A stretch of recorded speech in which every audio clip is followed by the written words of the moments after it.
Hello again and welcome back to my channel, and I just want to talk today a little bit about what happens when you hit a reading slump. And what I mean by that is maybe for a while you're reading away, you've got really good books, you're totally engrossed in them, maybe reading a really good book, and then you finish it and then you have this slump of like, oh, that's it, the book's finished. And then you try to read something else and you're just not feeling it. You just can't get into it. And you could be like, a good few chapters into the book and you're thinking, I have no idea what's going on here. I'm not engaging with it. And it's just not happening. And that can be very sort of tempting to just put the book away and then not bother reading again for ages. So I just want to talk a bit about how to deal with a reading slump like that, because I get them sometimes, and it's so frustrating because you really want to come across a book that you absolutely love, you're totally engrossed in it, and you're dying to know what's going to happen at the end, but at the same time you don't want it to end because you're enjoying it so much. So whenever you come across a book that you're not getting into, it's very frustrating. So this happened to me recently, and the reason why it happened to me is that because I thought to myself, I have tons of books on my Audible account, and half of them are ones that I have started and not finished, or I just wasn't feeling them at the time.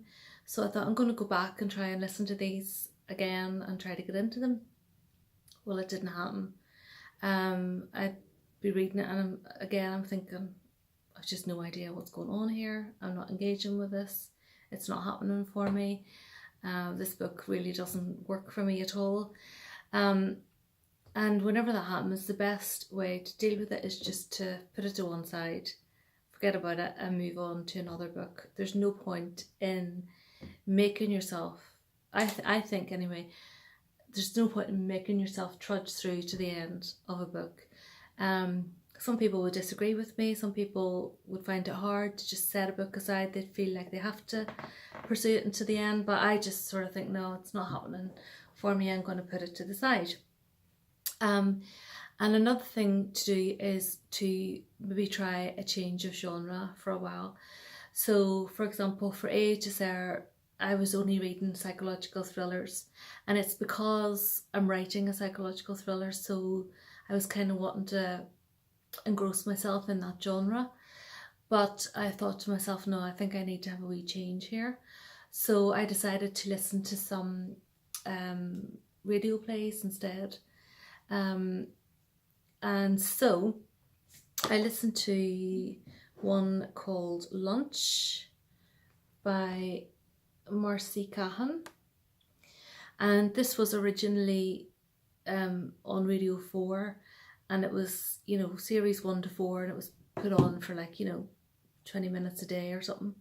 But on Audible there's the whole version of it all the way through, and it is performed by an actor called Stephen Mangan. Now he's in loads of things and I can't think off the top of my head what he's in. I know that he's a famous actor, but I'm not a big TV watcher, so I can't remember what it is he's in. I should have looked that up. Anyway, and another actress called Claire Skinner, and they are both fantastic. I mean, they are so good. So this is about, it's called Lunch, and it's about these two friends, Bill and Bella, and they had, gone to university together. Then I think after university they lived with each other and a couple of other people for a while, and they were really close. And then one of them went away to America or something for 5 years, and now he's back, and so they're meeting up. So they meet up for lunch, and they decide that they're going to make this a regular thing. They're going to meet up once a month for lunch. And it's just brilliantly constructed because each month you can see the relationship moving on a little bit more each time, and you can tell that there's this sexual tension between them, And that whole idea of, you know, can a man and woman be friends without any kind of underlying sexual tension? That kind of issue is looked at quite a lot throughout this series, and it's even voiced on a few occasions, you know. But he is married, and they are having difficulties. She has just split up with someone, and she's dating, and the tension of this series is brilliant, because when he kind of tries to approach her and tries to suggest that they do something together, then she has got something else on the go. Like, she's decided to go to the Sahara to do this walk thing for charity, so it doesn't happen. Then she tries to approach him at one stage, and he's like, you know, no, me and Cassandra are back together. So there's this tension going the whole way through, which is just brilliant. They're also very different people. So she's like really liberal. She's a yoga teacher. She's got 3 different jobs. One of them is like watering the plants. One of them's the yoga, and one, I can't remember. Oh, the other one is like going into prisons and taking English classes. And he's this like high flying economist who's like earning a really good wage and stuff. So they have lots of different opinions about things, but they've got this really playful banter with each other, because they have that history of knowing each other for ages a while ago. They've got that kind of relaxed banter that they can argue with each other, and then they'll argue away, and then they'll quickly change the subject and be on to something else, and there's no hard feelings, you know.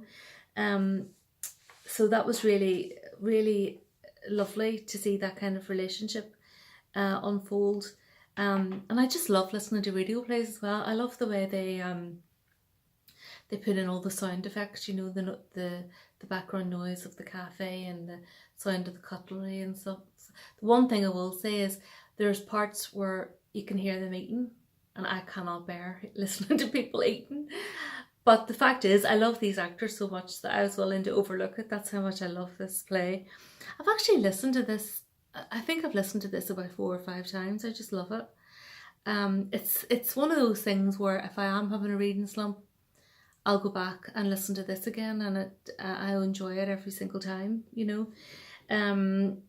It's very, very funny. Very funny. Just some of the scrapes that they get into is hilarious.